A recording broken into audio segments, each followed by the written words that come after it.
وعلى آله وأصحابه كثيرا كثيرا.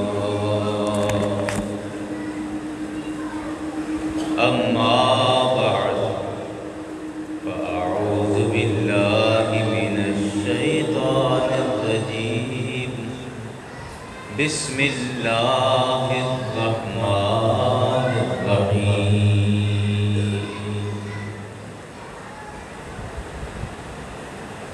والنجم إذا هوى ما ضل صاحبكم وما غوى. صدق الله العظيم وصدق رسوله النبي الأمين الكريم. إن الله وملائكته يصلون على النبي يا أيها الذين آمنوا صلوا عليه وسلموا تسليما. الصلاة والسلام عليك يا رسول الله. الصلاة والسلام عليك يا نبي الله. الصلاة والسلام عليك يا شفيع المذنبين وعلى آلك وأصحابك يا رحمة للعالمين.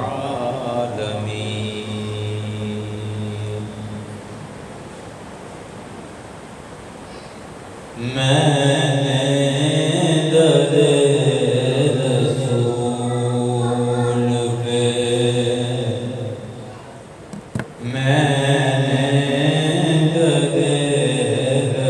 رسول پہ سر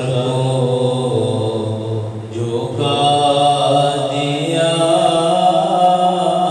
میں در رسول پہ سر جھکا دیا. میرا نصیب میرا نصیب میرے نبی نے جگا دیا. میرا نصیب میرے ایسا کریم ایسا سخی اور کون ہے. ایسا کریم ایسا سخی اور کون ہے. منگتا جو آیا مانگنے منگتا جو آیا مانگنے سلطان بنا دیا. منگتا جو آیا مانگنے سلطان بنا دیا.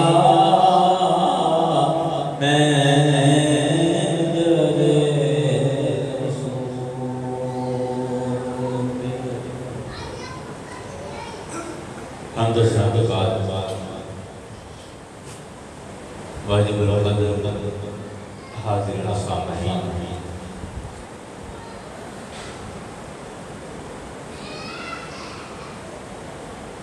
آج کے خطبے میں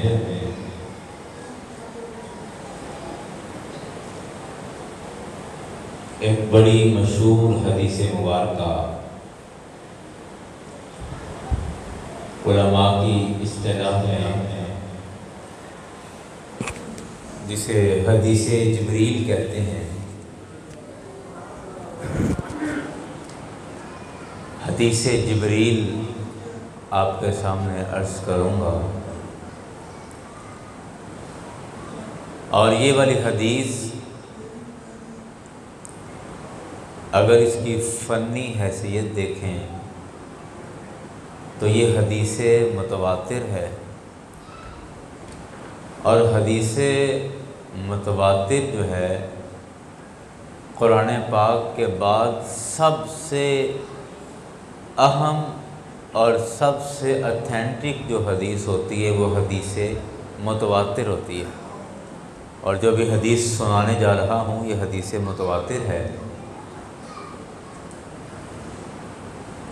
حضرت عمر بن خطاب رضی اللہ عنہ نے اس حدیث کو روایت کیا ہے۔ حضرت عمر فاروق رضی اللہ عنہ، حضرت سیدنا صدیق اکبر رضی اللہ عنہ، حضرت سیدنا عثمان غنی رضی اللہ عنہ، آپ وہ صحابی ہیں کہ جن سے بڑی تھوڑی تعداد میں حدیثیں روایت ہوئی ہیں۔ آپ نے حضرت عمر رضی اللہ عنہ کی روایتیں بڑی تھوڑی سنی ہوں گی۔ حضرت ابو ہریرہ کی بہت زیادہ آتی ہیں، حضرت عبداللہ بن عمر کی بہت زیادہ روایتیں آتی ہیں، حضرت جابر کی روایتیں آتی ہیں، لیکن حضرت عمر بن خطاب رضی اللہ عنہ نے چند ایک حدیثیں صرف روایت کی ہیں، ان میں سے ایک یہ حدیث ہے۔ آپ کہتے ہیں کہ ہوا ایک دن یہ کہ ہم سارے رسول اکرم صلی اللہ علیہ وسلم کے پاس بیٹھے تھے، بینما نحن عند رسول اللہ صلی اللہ علیہ وسلم ذات یوم، ایک دن کہتے ہیں کہ ہم رسول پاک صلی اللہ علیہ وسلم کی بارگاہ میں بیٹھے ہیں، تو ہوا کیا کہ اذ طالع علینا رجل شدید بیاض الثیاب شدید سواد الشعر لا یری علیہ اثر السفر۔ حدیث کے لفظ میں عرض کر رہا ہوں برکت کے لیے۔ آپ کہتے ہیں کہ ایک ہم رسول پاک صلی اللہ علیہ وسلم کی بارگاہ میں بیٹھے ہیں، سرکار تشریف فرما ہیں، بات چیت ہو رہی ہے، صحابہ کرام بیٹھے ہیں کہ اتنے میں باہر سے ایک آدمی آیا، اور اس آدمی کو جب ہم نے آتے دیکھا تو اس پر نشانیاں یہ تھیں کہ شدید بیاض الثیاب، اس کے کپڑے بڑے صاف ستھرے اور سفید چمک رہے تھے۔ اس آدمی کے کپڑے جو باہر سے آیا تھا، بیاض سفید کو کہتے ہیں، سفید چمکدار کپڑے جیسے ابھی ابھی پہن کے آیا ہو۔ اور دوسرا فرمایا کہ سواد الشعر شدید سواد الشعر، اس کے بال وہ بڑے تیز سیاہ بال تھے، یعنی جسے آپ کہہ لو کہ ڈارک سیاہ، تیز سیاہ بال تھے اس کے۔ لا یری علیہ اثر السفر، اس بندے کے اوپر کوئی سفر کا نشان، کوئی سفر کی علامت واضح نہیں ہو رہی تھی۔ مطلب ایسا نہیں لگ رہا تھا کہ یہ کہیں سے سفر کر کے آیا۔ ظاہر بات ہے بندہ سفر کر کے آئے تو کپڑوں کا جو حال ہوتا ہے، آج تو خیر ہم ویسے گاڑیوں میں سفر کرتے ہیں، اب اس زمانے میں جب گھوڑوں پر یا اونٹوں پر سفر تھا اور پھر سڑکیں بھی نہیں تھیں، ریتلا علاقہ تھا، تو مٹی اور گرد اور غبار، تو تھوڑا سا سفر بھی کریں تو وہ سارا جسم اور کپڑے اور بال پتہ چل جاتا تھا بندہ سفر کر کے آئے۔ کہہ رہے وہ بندہ ایسا تھا کہ اس پر سفر کی کوئی علامت نہیں تھی، لگتا نہیں تھا کہ یہ سفر کر کے آیا ہے۔ لیکن وَلَا يَعْرِفُهُ مِنَّا أَحَدٌ، ہم میں سے کوئی ایک بھی اس کو پہچانتا بھی نہیں تھا۔ بے سفر کر کے نہیں آیا تو اس کا مطلب ہے کہ اسی گاؤں کا ہے، تو ہم میں سے کوئی بندہ اس کو پہچانتا بھی نہیں تھا، مطلب وہ ہمارے گاؤں کا نہیں تھا، مدینہ شریف کا نہیں تھا، مدینے کا رہنے والا نہیں ہے۔ اس کے اوپر کوئی سفر کی علامت نہیں ہے، صحابہ میں سے کوئی اس کو پہچانتا نہیں ہے، اور کپڑے اس کے بالکل سفید چمکدار اور بال اس کے بالکل سیاہ۔ تو حضرت عمر فاروق کہتے ہیں کہ ہم نے دیکھا تو بڑا تعجب ہوا کہ بھئی یہ کیا آدمی ہو سکتا ہے، یہ کون ہو سکتا ہے، کہ سمجھ نہیں آ رہی کہ یہ کون ہے، ہم جانتے بھی نہیں ہیں اور یہاں کا یہ رہائشی بھی نہیں ہے اور اس کے اوپر کوئی سفر کی علامت بھی نہیں ہے۔ باہر کہتے ہیں کہ وہ آ کے ہم سب میں سے ایسے گزرتا ہوا، سرکار علیہ السلام ایسے بیٹھے ہیں تو تھوڑا سا ایسے پیچھے ہٹ کے وہ بیٹھ گیا، سرکار کے سامنے تھوڑا سا پیچھے ہٹ کے بیٹھ گیا۔ اب یہ حدیث میں اتنی تسلی اور تفصیل کے ساتھ اس وجہ سے سنا رہا ہوں کہ اس حدیث کے ایک لفظ کے اندر سبق ہے، اور یہ وہ حدیث ہے یا ان حدیثوں میں سے ہے کہ علماء نے لکھا کہ سرکار علیہ السلام کی 4 یا 5 حدیثیں ایسی ہیں کہ جن کو جمع کر لیا جائے، اکٹھا کر لیا جائے تو سارے کا سارا دین ان 4-5 حدیثوں میں بیان ہو چکا ہے۔ یعنی کچھ حدیثیں سرکار کی ایسی ہیں اتنی جامع معنی کہ آقا علیہ السلام نے دین کی اکثر چیزیں ایک ہی حدیث کے اندر بیان کر دی ہیں، اور اگر ان 4 حدیثوں کو یا 5 حدیثوں کو جمع کر لیں تو دین کی ہر شے جمع ہو جاتی ہے اور ہر شے کا ذکر آ جاتا ہے دین کے متعلقہ۔ تو ان حدیثوں میں سے ایک حدیث یہ والی ہے جو میں آج عرض کر رہا ہوں کہ اس ایک حدیث کے اندر اتنا کچھ بیان کر دیا، اتنی لمبی حدیث بھی نہیں ہے لیکن اتنا کچھ بیان کر دیا ہے کہ ایسے محسوس ہوتا ہے کہ دین کی ساری باتیں اس کے اندر آ گئی ہیں۔ بہرکیف آپ حدیث سنیں، حدیث کس طرح ہے، میں اس کی تھوڑی سی سچویشن سمجھا رہا ہوں جو حضرت عمر فاروق نے خود بیان کی ہے۔ آپ کہتے ہیں کہ وہ آدمی آ کے بیٹھ گیا، سرکار علیہ السلام ایسے بیٹھیں اور وہ سرکار سے تھوڑا پیچھے ہٹ کے ایسے بیٹھ گیا۔ اچھا اب سنیں اور تھوڑا تصور بٹھائیں ذہن میں کہ وہ کیا ماحول اور کیا منظر ہوگا۔ کہتے ہیں پھر ہوا کیا کہ حتیٰ جالس الی النبی صلی اللہ علیہ وسلم، سرکار کے پاس آ کر وہ بیٹھ گیا۔ فَأَسْنَدَ رُكْبَتَيْهِ إِلَىٰ رُكْبَتَيْهِ، اللہ اکبر اللہ اکبر۔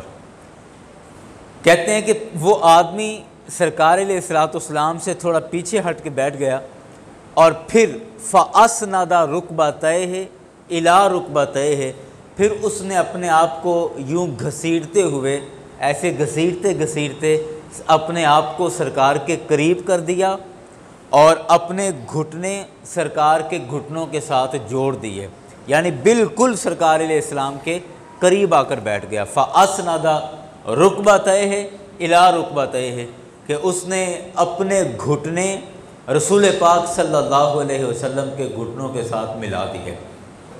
اچھا جی، اس کے بعد کیا ہوا؟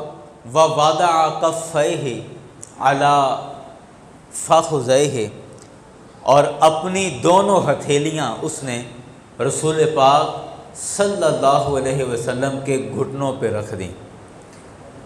آپ یہ سوچ رہے ہیں نا کہ کس طرح تصور کریں کہ وہ کیا ماحول ہوگا کہ رسول پاک صلی اللہ علیہ وسلم کے ساتھ دونوں گھٹنے اس نے ملا دیے اور اپنے دونوں ہاتھ ایسے سرکار علیہ السلام کے گھٹنوں پہ رکھ دیے، اور اس طرح جیسے رکھ کے مطلب اس طرح جھک گئے، اور جھک کر پھر آپ نے کیا کیا؟ کہتے ہیں کہ وقال، اور اس شخص نے اس طرح بیٹھ کر پھر سرکار علیہ السلام سے ایک سوال پوچھا۔ کہتے ہیں یا محمد اخبرنی، اے محمد آپ مجھے بتائیں، خبر دیں، عن الاسلام، اسلام کے بارے میں مجھے بتائیں، خبر دیں کہ اسلام کیا ہے۔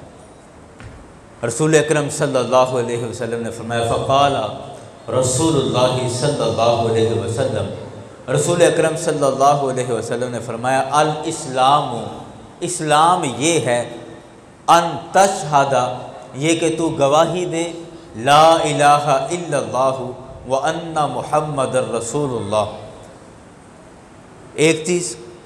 دوسری چیز وَتُقِيمُ الصَّلَاةَ، اور تو نماز قائم کرے، وَتُؤْتُ الزَّكَاةَ، تو زکوٰۃ ادا کرے، وَتَصُومُ رَمَضَانَ، اور تو روزے رکھے، ان پر نصب بھی پڑھ سکتے ہیں، وَتَصُومَ رَمَضَانَ، اور رمضان کے روزے رکھے، وَتَحُجَّ الْبَيْتَ إِنِ اسْتَطَاعَ إِلَيْهِ سَبِيلًا، اگر اس کے پاس استطاعت اور طاقت ہے تو اللہ کے گھر کا حج کرے۔ اللہ اکبر۔ یہ ساری بات سننے کے بعد سرکار نے جب یہ جواب دے دیا نا کہ یہ اسلام ہے کہ تو نماز قائم کرے، سب سے پہلے تو گواہی دے کہ اللہ ایک ہے، اس کے سوا کوئی عبادت کے لائق نہیں، اور محمد صلی اللہ علیہ وسلم اللہ کے رسول ہے۔ اس کے بعد نماز قائم کرے، وَتُقِيمَ الصَّلَاةَ وَتُؤْتُ الزَّكَاةَ، زکوٰۃ ادا کرے، وَتَصُومَ رَمَضَانَ، رمضان کے روزے رکھے، وَتَحُجَّ الْبَيْتَ إِنِ اسْتَطَاعَ إِلَيْهِ سَبِيلًا، کہ اگر اس کے گھر کے حج کی طاقت رکھتا ہے تو حج کرے۔ یہ 5 چیزیں رسول پاک صلی اللہ علیہ وسلم نے بیان کر دی۔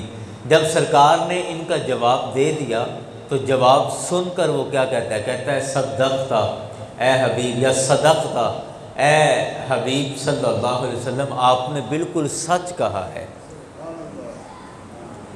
اب ہر چیز بڑی عجیب ہے، سوال پوچھنے والا جواب دینے والے کو کبھی نہیں کہتا کہ آپ نے بالکل سچ بات کہی ہے، کیونکہ وہ تو سوال پوچھ رہا ہے۔ آپ اگر مجھ سے کہیں کہ مولانا صاحب آپ ہمیں یہ مسئلہ بتائیں، یہ وراثت کا مسئلہ ہے، یہ جائیداد کا، یہ بالکل سچ کہا، ارے بھائی اس طرح تو وہ کہتا ہے جو امتحان لے رہا ہو، جو سننا چاہ رہا ہو کہ آپ کو آتا ہے کہ نہیں آتا، وہ کہے گا سچ کا ہے کہ غلط کا ہے۔ تو جو صرف علم حاصل کرنے کے لیے آپ سے سوال کر رہا ہے وہ تو یعنی شاگرد تو استاد کے سامنے ایسے نہیں کہتا کہ ہاں جی استاد جی بالکل سچ آکھیا تسی، شاگرد تو ایسے نہیں کہتا۔ لیکن اب ان باتوں سے صحابہ کرام کی حیرت اور صحابہ کرام کا تعجب بڑھتا جا رہا ہے کہ بھئی ایک تو پہلے ہم چکرائے کہ یہ کون ہے، کہاں سے آیا ہے، ہم اس کو جانتے نہیں ہیں، اور یہ کچھ سفر کر کے آیا بھی نہیں لگتا، اور دوسرا یہ کہ پھر اس نے سوال کیا، چلو ٹھیک ہے سوال کی تو سمجھ آ گئی، لیکن اب اس کے بعد کہتا ہے صدقتا، ہاں آپ نے بالکل سچ کہا، عجیب آدمی۔ اس کے بعد اس نے دوسرا سوال کیا، کہتا ہے کہ یا رسول اللہ صلی اللہ علیہ وسلم، اللہ اکبر، کہتے ہیں فَأَخْبِرْنِي عَنِ الْإِيمَانِ، مجھے ایمان کے بارے میں بتائیں، ایمان کیا ہے۔ پہلا سوال تھا اسلام کے بارے میں بتائیں، اب فرمایا ایمان کے بارے میں بتائیں کہ ایمان کیا ہے۔ اللہ اکبر۔ فقال رسول اللہ صلی اللہ علیہ وسلم، میرے مصطفیٰ علیہ السلام نے ایمان کی جو تعریف بیان فرمائی، فرمایا ایمان یہ ہے ان تؤمن باللہ، یہ کہ تو اللہ پر ایمان لے کے آئے، وملائکتہ، اس کے فرشتوں پر ایمان لے کے آئے، وکتبہ، اس کی کتابوں پر ایمان لے کے آئے، ورسلہ، اس کے رسولوں پر ایمان لے کر آئے، اور والیوم الآخر، آخرت کے دن پر، قیامت کے دن پر ایمان لے کر آئے، وتؤمن بالقدر خیرہ وشرہ، اچھی اور بری تقدیر پر ایمان لے کر آئے۔ یہ ایمان کی تعریف رسول اکرم صلی اللہ علیہ وسلم نے بیان فرمائی۔ اب اس جواب پر پھر وہ کہتا ہے صدقتا، ہاں جی یہ بھی آپ نے صحیح بتایا ہے، سچ کہا آپ نے، اچھا جی۔ اس کے بعد پھر اس نے تیسرا سوال کیا، اللہ اکبر، کہتا ہے کہ فَأَخْبِرْنِي عَنِ الْإِحْسَانِ، اے محمد صلی اللہ علیہ وسلم آپ مجھے احسان کے بارے میں بتائیں کہ احسان کسے کہتے ہیں۔ احسان سے مراد وہ نہیں جو ہم سمجھتے ہیں کہ میں تیرے تے بڑا احسان کیتا ہے، وہ احسان نہیں، احسان سے مراد ہے نیکی، حسن جسے کہتے ہیں، حسن اعمال جسے کہتے ہیں، حسنات جسے کہتے ہیں، یہ وہ احسان ہے۔ فرمایا نیکی کیا ہے، یا نیکی کی اصل روح کیا ہے، نیکی کا اصل وجود کیا ہے، اور نیکی کی اصل گہرائی کیا ہے، یہ بتائیے۔ تو رسول پاک صلی اللہ علیہ وسلم نے ارشاد فرمایا ان تعبد اللہ، کہ اصل نیکی یہ ہے، یہ سنیں بڑی اہم بات ہے، فرمایا کہ اصل نیکی یہ ہے کہ ان تعبد اللہ، یہ کہ تو اللہ کی عبادت کرے، اللہ کی عبادت کرے، کأنک تراہ، جیسے تو اللہ کو دیکھ رہا ہے۔ اصل نیکی، نیکی کی جان، نیکی کی روح اور نیکی کا اصل وجود یہ ہے کہ تو نیکی اس طرح کرے، تو اللہ کی عبادت اس طرح کرے، ان تعبد اللہ کأنک تراہ، جیسے تو اس کو دیکھ رہا ہے۔ اور اگر یہ تصور نہیں بن پاتا اور یا تو یہ تصور نہیں کر پاتا، ایسا نہیں ہو پا رہا، تو پھر دوسری آپشن کیا ہے، دوسری صورت کیا ہے؟ کہا فَإِن لَمْ تَكُنْ تَرَاهُ فَإِنَّهُ يَرَاكَ، اگر تو اس کو نہیں دیکھ رہا تو پھر یہ تصور کر کہ وہ تجھے دیکھ رہا ہے۔ یہ دو صورتیں ہیں۔ نیکی کی اصل یہ ہے کہ اس طرح عبادت کر کہ تو خدا کو دیکھ رہا ہے۔ فَإِن لَمْ تَكُنْ تَرَاهُ، اور اگر تو ایسا نہیں کر سکتا، فَإِنَّهُ يَرَاكَ، تو پھر یہ تصور کر کہ وہ تجھے دیکھ رہا ہے۔ یہ نیکی کی اصل جان ہے، نیکی کی اصل روح ہے، مغز ہے نیکی کا۔ اچھا، اب اس سوال پر پھر اس شخص نے کہا صدقتا، آپ نے سچ کہا۔ اب صحابہ مسلسل حیرت میں پڑھتے جا رہے ہیں کہ بھئی یہ کون آدمی آ گیا اور یہ کیسے سوال کر رہا ہے، اور ہر سوال کے جواب پہ کہہ رہا ہے ہاں جی بالکل صحیح کہا آپ نے، ہاں جی بالکل ٹھیک کہا ہے، سچ کہا ہے آپ نے، یہ کیا پوچھنا چاہ رہا ہے؟ اللہ اکبر۔ پھر اس نے ایک اور سوال کیا، کہتے ہیں فَأَخْبِرْنِي عَنِ السَّاعَةِ، اے محبوب، اے محمد صلی اللہ علیہ وسلم، مجھے بتائیں کہ قیامت کب آئے گی۔ مختلف حدیثوں میں مختلف لفظ ہیں۔ ایک مشکوٰۃ شریف کے اندر جو میں نے لفظ پڑھے تھے وہ تھے متى تقوم الساعة، یہ لفظ ہے، قیامت کب قائم ہوگی، یہ بھی ٹھیک ہے۔ اور جو امام مسلم نے جن لفظوں کو نقل کیا ہے وہ یہ ہے کہ اخبرنی عن الساعة، مجھے قیامت کے بارے میں خبر دیجیے۔ اللہ اکبر۔ تو رسول پاک صلی اللہ علیہ وسلم نے ارشاد فرمایا مل مسئول عنہا بعلم من السائل، کہ جس سے سوال کر رہا ہے اس کو سائل سے زیادہ تو نہیں پتہ۔ کہ مطلب یہ تھا کہ یہ ایک راز ہے اور اللہ تعالیٰ نے اس راز کو راز رکھا ہے کہ قیامت کب آئے گی، تو اب تجھے بھی پتہ ہے، یعنی میں تجھ سے زیادہ نہیں جانتا اس بارے میں کہ اس راز کو راز رکھنا ہے، اور تجھے بھی پتہ ہے اور مجھے بھی پتہ ہے کہ یہ ایک راز ہے، تو پھر تم کیوں اس طرح کا سوال کر رہے ہو؟ سرکار نے یہ جواب دے دیا۔ اچھا، اس کے بعد اس نے آخری سوال کیا، اس نے کہا کہ اخبرنی عن اماراتہا، چلے مجھے آپ قیامت کے بارے میں نہ بتائیں قیامت کب آئے گی، مجھے قیامت کی کچھ نشانیاں بتائیں کہ قیامت کی نشانیوں میں سے کون کون سی نشانیاں ہیں۔ رسول اکرم صلی اللہ علیہ وسلم نے فرمایا ان تلد الامۃ ربتہا، قیامت کی نشانیوں میں سے ایک نشانی یہ ہے کہ لونڈی اپنے آقا کو جنم دے گی، لونڈی اپنے آقا کو جنم دے گی۔ وَأَن تَرَى الْحُفَاةُ الْعُرَاةُ الْعَالَةُ رِعَاءَ الشَّاةِ يَتَطَاوَلُونَ فِي الْبُنْيَانِ، اللہ اکبر، کہ آپ دیکھیں گے کہ ننگے بھوکے بکریاں چرانے والے غریب لوگ وہ بڑے بڑے محلات بنانے لگ جائیں گے، بڑی بڑی عالی شان عمارتیں بنانے لگ جائیں گے۔ یہ سرکار نے قیامت کی نشانیوں میں سے ایک نشانی بیان فرمائی کہ کنوؤں پر اور کھیتوں میں بکریاں چرانے والے غریب لوگ، ننگے بھوکے لوگ جو ہیں وہ ان کو تم دیکھو گے کہ وہ یتطاولون فی البنیان، وہ بڑی بڑی عمارتیں بنانے لگ گئے ہیں۔ اللہ اکبر۔ بہرکیف اتنی بات ہوئی اور اس نے کہا جی ٹھیک ہے، دعا سلام ہوئی، دعا سلام کہہ کے وہ آدمی اٹھ کے چلا گیا۔ اب یہ ساری حدیث آپ کے ذہن میں ہے نا، اس پر میں ابھی آپ کو کچھ ایسی ایمان افروز باتیں بتاؤں گا کہ آپ کا دل خوش ہو جائے گا انشاءاللہ۔ اچھا، اب اتنی ساری بات ہوئی، وہ بات ساری سن کے اٹھ کے چلا گیا، جی ٹھیک ہو گیا جی السلام علیکم، وعلیکم السلام، چلے گئے۔ جیسے وہ گزرے اب سارے صحابی اس کو حیرت سے دیکھ رہے تھے کہ یہ کون ہے، اور آ کے اتنی دلیری کے ساتھ سرکار سے سوال کر رہا ہے، سرکار کے گھٹنوں کے ساتھ گھٹنے لگا کے اور سرکار کے رانوں پر اپنے دونوں ہاتھ رکھ کے بیٹھ گیا اور سرکار کے ہر جواب پر کہہ رہے ہیں ہاں ہاں بالکل صحیح کہا ہے، صحیح کہا ہے، جیسے امتحان لے رہا ہو سرکار کا، یہ کون ہے؟ اب وہ جیسے اٹھ کے جا رہا ہے سارے اس کی طرف دیکھ رہے ہیں، اور جہاں تک وہ نظر آتا رہا وہ دیکھتے رہے۔ باہر حضرت عمر کہتے ہیں کہ تھوڑی دیر ہمیں وہ نظر آئے ہیں، اس کے بعد پھر ہمیں پتہ نہیں چلا وہ کدھر گئے۔ تو سرکار علیہ الصلوۃ والسلام نے پوچھا یا عمر اتدری من السائل، اے عمر آپ کو پتہ ہے یہ سوال کرنے والا کون تھا؟ آپ کو پتہ ہے یہ سوال کرنے والا کون تھا؟ تو حضرت عمر کہتے ہیں کہ میں نے عرض کی کہ یا رسول اللہ صلی اللہ علیہ وسلم فقلت اللہ ورسولہ اعلم۔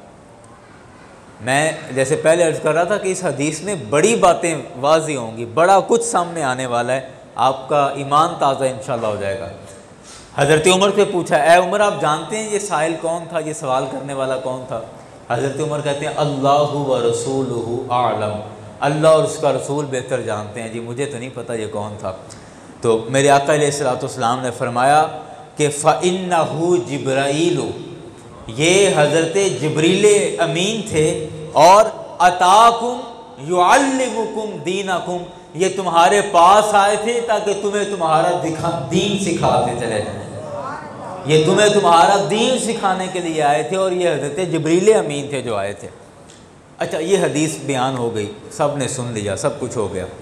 اب آئیں ذرا ان باتوں پر جو میں اس میں عرض کرنا چاہتا ہوں۔ حضرت جبریل امین نے جو آ کر سب سے پہلا کام کیا، اب یہ سنیے، اور یہ نقطہ ایک استاد کے لیے اور ایک شاگرد کے لیے بڑا اہم ہے، بالخصوص ایک شاگرد کے لیے کہ جب وہ استاد کی بارگاہ میں حاضر ہو، اور ایک مرید کے لیے بھی کہ جب وہ اپنے شیخ طریقت کی بارگاہ میں حاضر ہو تو اس حاضری کے آداب کیا ہیں، طریقہ کیا ہے۔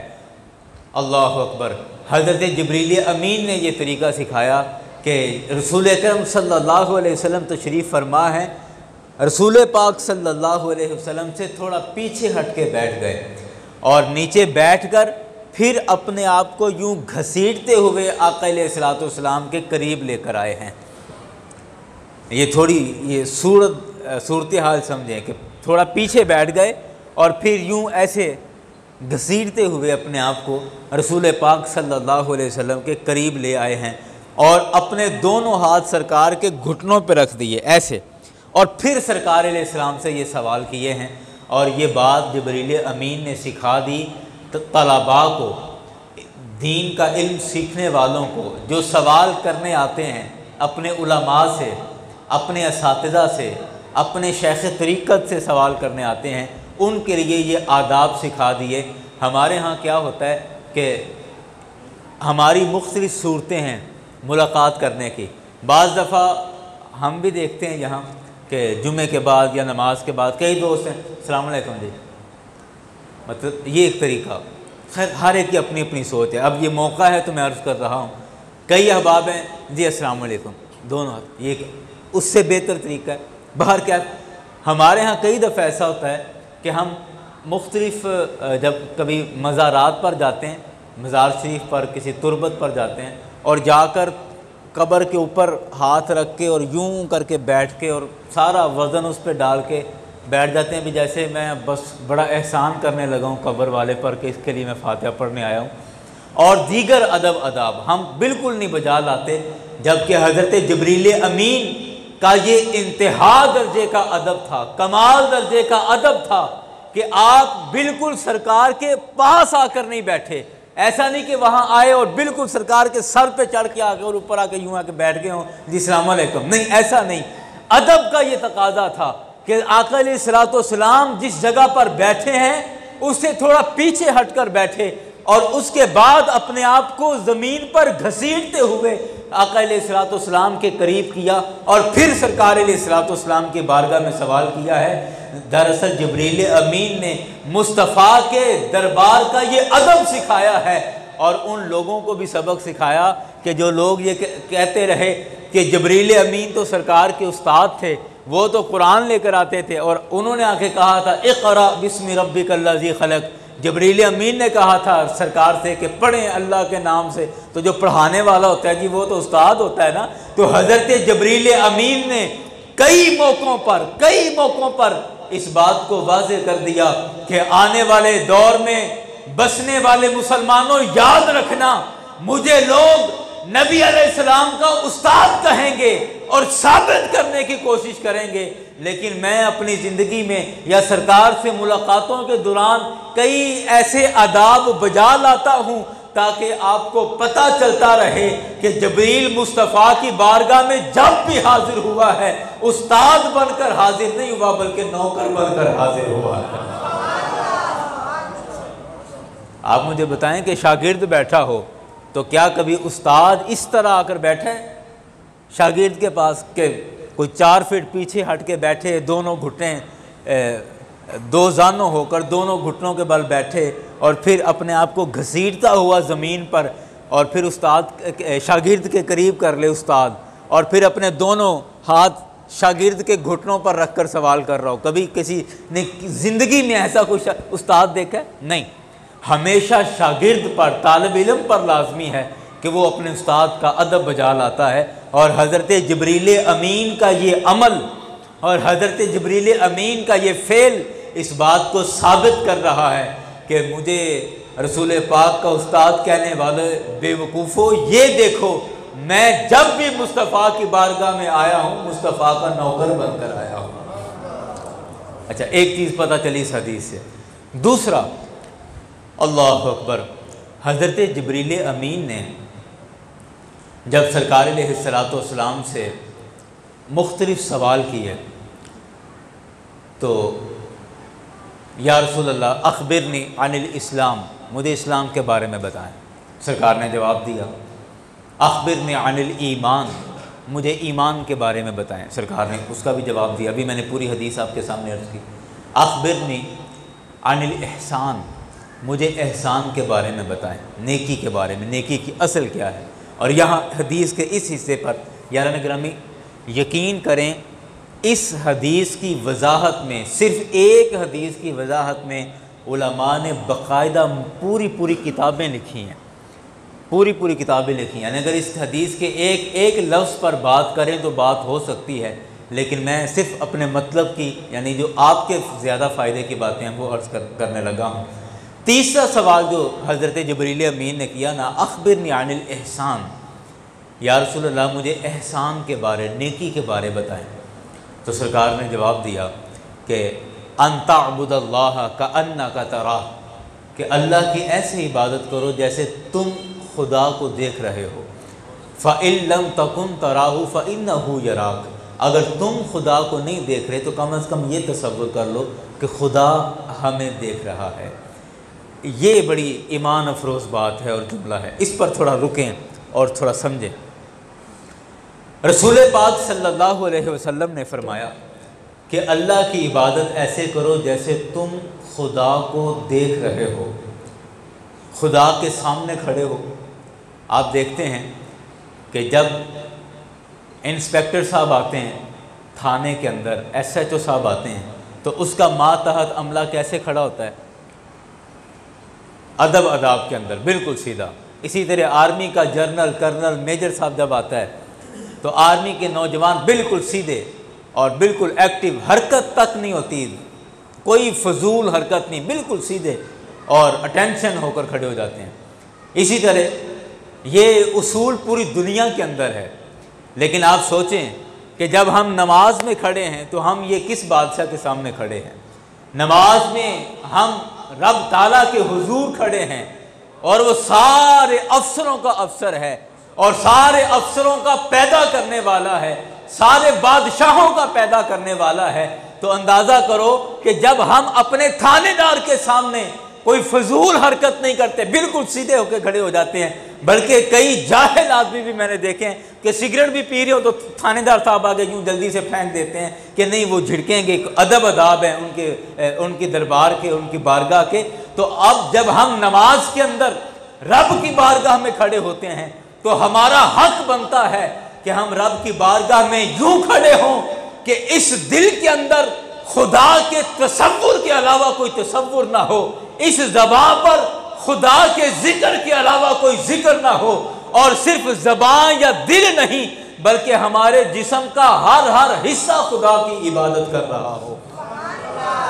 یہ حق ہے نماز کا، یہ اللہ کی بارگاہ میں کھڑے ہونے کا حق ہے کہ صرف زبان سے نماز نہ پڑھیں، زبان سے عبادت نہ کریں، محض دل سے عبادت نہ کریں، بلکہ ہمارے جسم کا ہر حصہ اللہ کی عبادت کر رہا ہو، ہر حصہ اللہ کی عبادت میں ہو، اللہ کی عبادت میں مصروف ہو۔ اور پھر جو سرکار علیہ السلام نے بیان فرمایا، یہاں علماء نے ایک بڑا باریک نقطہ بیان کیا، فرمایا کہ نماز ایسے پڑھو ان تعبد اللہ کأنک تراہ، جیسے کہ تم اللہ کو دیکھ رہے ہو، جیسے کہ تم اللہ کو دیکھ رہے ہو۔ اچھا، اب آگے ہے فَإِن لَمْ تَكُنْ تَرَاهُ، اگر تم اسے نہیں دیکھ پاتے یا دیکھ پا رہے یا ایسا تصور نہیں کر پا رہے، فَإِنَّهُ يَرَاكَ، تو بے شک وہ تمہیں دیکھ رہا ہے۔ یہاں ایک بڑا باریک نقطہ، اور وہ نقطہ کیا ہے کہ جو حدیث کے لفظ ہے نا فَإِن لَمْ تَكُنْ تَرَاهُ، اگر تم اسے نہیں دیکھ رہے۔ میں اس کے پہلے ایک لفظ کا ترجمہ کرتا ہوں تاکہ بات آپ کو سمجھ آئے دے، اور بڑی بات کی ہے اور آپ کو یہ تھوڑی توجہ کریں گے بات سمجھ آ جائے گی۔ فَإِن لَمْ، پس اگر نہ، تکن ہو، تراہ، تو اسے دیکھتا، فَإِن لَمْ تَكُنْ، پس اگر تم اسے نہیں دیکھتے تو فَإِنَّهُ يَرَاكَ۔ بعض علماء نے فرمایا کہ فَإِن لَمْ تَكُنْ پہ یہاں کوما آئے گا۔ کوما میں صرف آپ کو سمجھانے کے لیے کہہ رہا ہوں، ویسے افعال ناقصہ کا گرامر کا خیر ہے کہ اس میں قانون لگتا ہے، تو لیکن آپ سمجھنے کے لیے کہیں کہ یہاں پر کوما آئے گا یا فل سٹاپ آئے گا، یہاں رکیں گے۔ فَإِن لَمْ تَكُنْ، یہاں رک جائیں۔ اگلا جملہ کیا ہے؟ تراہو، یہ ایک الگ جملہ ہے، اور پھر ان لفظوں کو الگ الگ جملہ بنائیں تو مطلب کیا نکلتا ہے؟ مطلب بڑا ایمان افروز ہے۔ مطلب کیا نکلے گا؟ فَإِن لَمْ تَكُنْ، یہاں رک گئے۔ اگلا جملہ ہے تراہو، مطلب کیا؟ فَإِن لَمْ تَكُنْ، پس اگر تو نہیں ہے۔ اگر جملہ الگ الگ کر دیں، بیچ میں کوما آ جائے یا فل سٹاپ آ جائے، تو اب ترجمہ کیا ہوگا؟ فَإِن لَمْ تَكُنْ، یہ تصوف کا، صوفیاء کا نقطہ بیان کر دیا کہ فَإِن لَمْ تَكُنْ، پس اگر تو نہ رہے، اگر تو نہ رہے، تراہو، اگلا جملہ یہ ہے کہ اگر تیرا وجود باقی نہ رہے، اگر تو نہ رہے، اور اگر تجھ میں تکبر ختم ہو جائے، غرور ختم ہو جائے، اور تو نہ رہے، فَإِن لَمْ تَكُنْ، پس اگر تو نہ رہے تو نتیجہ کیا ہے؟ تراہو، پھر تو اس رب کی زیارت بھی کر لے گا۔ تراہو، تو دیکھ لے گا اس کو۔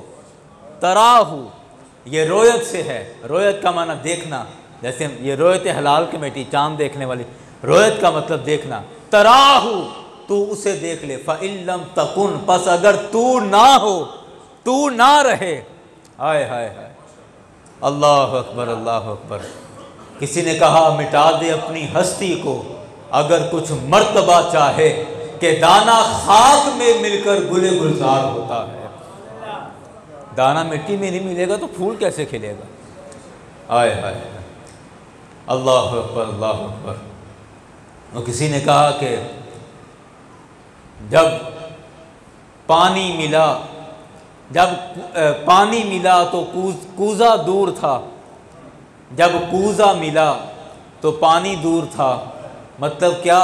کہ جب میں تھا تو مجھ سے خدا دور تھا، جب میں نہ رہا تو خدا مل گیا۔ کہ جب میں نہ رہا تو خدا مل گیا، کہ جب یہ میں ختم ہو جائے، یہ میں نہ رہے، تو پھر خدا مل جاتا ہے۔ اور ہماری اس میں نے، ہمارے اس تکبر نے، ہماری اس خود پسندی نے، یہ ساری دل کی بیماریاں ہیں۔ کچھ بیماریاں ظاہر کو لگتی ہیں اور کچھ بیماریاں باطن کو لگتی ہیں، دل کی بیماریاں ہیں۔ اور بس میں گفتگو سمیٹ رہا ہوں اسی نقطے پر کہ کچھ بیماریاں دل کی ہیں، یہ حسد، بغض، تکبر، غرور، کینہ، یہ ساری کی ساری دل کی بیماریاں ہیں۔ اور ہم نے اپنے دل کو اتنا بیمار کر رکھا ہے اور بیماری سے اتنا گندا کر رکھا ہے۔ سوچیں کہ ہم کہتے ہیں کہ جی، یہ مولانا روم نے بھی کہا کہ دل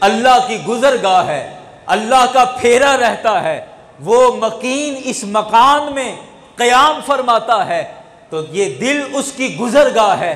تو اب اس گزرگاہ کو ہم نے اتنا گندا کر رکھا ہے، اتنا گندا کر رکھا ہے، اتنا گندا کر رکھا، کہیں حسد کا گند پڑا ہے، کہیں بغض کا گند پڑا ہے، کہیں ہم نے غرور کا کوڑا پھینک رکھا ہے اس میں، اور اس مکان کو اتنا گندا کر دیا ہے، گندا کر دیا ہے۔ اب وہ اتنی پاک ذات، وہ سبحان ذات، وہ قدوس پاک اور سبحان ذات ہے، تو وہ پاک ذات پھر اس دل میں کیسے آئے؟ اس دل میں کیسے آئے؟ اس دل میں کیسے آئے؟ تو سب سے پہلے صفائی کرنی چاہیے۔ صفائی کیا ہے؟ خدا کے ذکر سے اس میں ضرب لگائے جائیں، ضرب لگائے جائیں، خدا کے ذکر سے اس میں جھاڑو دیتے جائیں، دیتے جائیں۔ جب یہ مکان صاف ہو گیا تو وہ مکین خود بخود اس کے اندر آ جائے گا۔ اور یہ مکان صاف کرنا کتنا ضروری ہے، کتنا ضروری ہے۔ آپ دیکھیں کہ وہ مالک ہے، ہم اس کے بندے ہیں، وہ مالک ہے، ہم اس کے بندے ہیں۔ اور یہ سوچیں، دیکھیں کہ اس نے مالک ہو کر اپنے بندوں کے لیے کتنا اعلیٰ اہتمام کیا ہے۔ سیٹھ صاحب نے گھر میں نکرانی رکھی ہو نا صفائی کے لیے، اور جب عید آئے تو عید کے دنوں میں اس کو سوٹ دینا ہو، تو پھر یا تو ہم دیکھتے ہیں کہ گھر میں کوئی لینے دینے والا کوئی اس طرح کا رکھا ہوا ہے تو دے دیں، یا دکان پہ جا کے کہتے ہیں جی کوئی نارمل سا سوٹ دے دیں، نکرانی کو دینا ہے۔ مالک جب اپنے نوکروں کو کچھ شے دیں، چیزیں دیں، تو عام طور پہ اس طرح دی جاتی ہے، لیکن قربان جائیں رب کی محبت پر، رب کی مہربانی پر، اس کی لطف و عنایت پر کہ اس نے ہمیں پیدا کیا، ہم اس کے نوکر ہیں، اس کے غلام ہیں، ہم اس کے بندے ہیں، وہ ہمارا مالک ہے، لیکن اس کے باوجود اس نے ہمارے رہنے کے لیے جنت جیسی نعمت کو بنایا، ہمارے رہنے کے لیے جنت جیسا گھر بنایا ہے، جنت جیسا مکان بنایا، اور پھر طریقے بتائے کہ اس طرح جنت میں آ سکتے ہو، یہ طریقہ ہے، یہ طریقہ ہے، یہ طریقہ ہے، ایسے جنت میں آ سکتے ہو، کہیں اس طرف نہ چل پڑنا، ادھر تو جہنم ہے بھائی، جنت میں آنا ہے تو یہ رستہ ہے، یہ طریقہ ہے، پورا ایڈریس سمجھا دیا، سارا کچھ کر دیا۔ ہم نے کیا کیا؟ آئے ہائے، ہم کیا کر رہے ہیں کہ وہ مالک ہو کر اپنے بندوں کے لیے اتنا عالی شان گھر تیار کرتا ہے کہ میرے بندوں نے آ کر رہنا ہے، اور ہم بندے ہو کر اپنے مالک کے لیے، اپنے آقا کے لیے کیسا گھر لیے پھر رہے ہیں کہ اس میں اس نے آنا ہے، اس میں اس نے رہنا ہے۔ ہم بندے ہو کر اپنے مالک کے لیے کیسا گھر لیے پھر رہے ہیں۔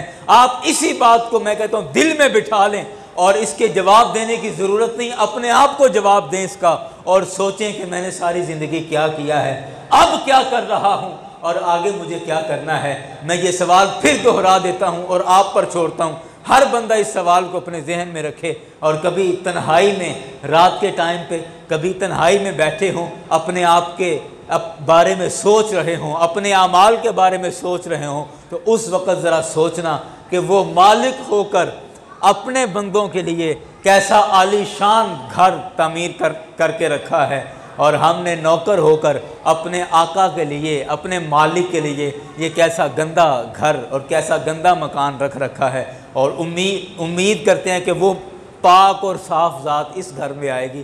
تو یاران گرامی، جیسا اس نے ہمارا گھر بنایا ہے، ہمارا بھی حق ہے کہ ہم ویسا اس کا گھر بنائیں۔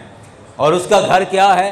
کہ یہ دل ہے، یہ دل اس کا گھر ہے۔ یہاں دلچسپی کے لیے میں عرض کر دوں، ہمارا ایک شعر پڑھا جاتا ہے، اور اکثر جب یہ شعر پڑھے نا تو کئی لوگ ہنس پڑتے ہیں کہ شاید یہ کوئی لطیفہ سنایا ہے، اور یا کئی لوگ سمجھتے ہیں شاید کوئی گانا سنایا ہے یہ انہوں نے، حالانکہ یہ اصل جو شعر ہے وہ تصوف پر ہے، اور جو میں مضمون عرض کر رہا ہوں اسی مضمون کو بیان کر رہا ہے۔